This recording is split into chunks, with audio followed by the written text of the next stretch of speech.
కేవలం తర్జుమాతో ఖురాన్ చదవకండి, మీరు సన్మార్గం కాదు అపమార్గం పాలవుతారు. స్వయంగా ఖురాన్ తర్జుమా చదివితే సామాన్య ప్రజలు అర్థం అవ్వడం చాలా కష్టం, పైగా అపమార్గం పాలవుతారు.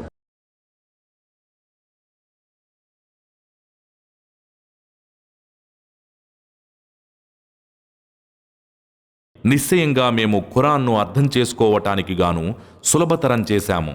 మరి దీని ద్వారా హితబోధను గ్రహించేవాడెవడైనా ఉన్నాడా? ఈ ఖురాన్ శాపగ్రస్తుడైన శైతాన్ వాక్కు కూడా కాదు. మరి మీరు ఎటుపోతున్నారు?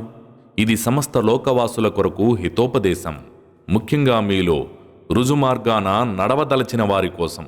నీ వద్దకు వహీ ద్వారా పంపబడిన నీ ప్రభువు గ్రంథాన్ని పఠిస్తూ ఉండు. ఆయన వచనాలను మార్చగలవాడెవడూ లేడు. నువ్వు ఎట్టి పరిస్థితుల్లోనూ ఆయన ఆశ్రయం తప్ప వేరే ఆశ్రయాన్ని పొందజాలవు.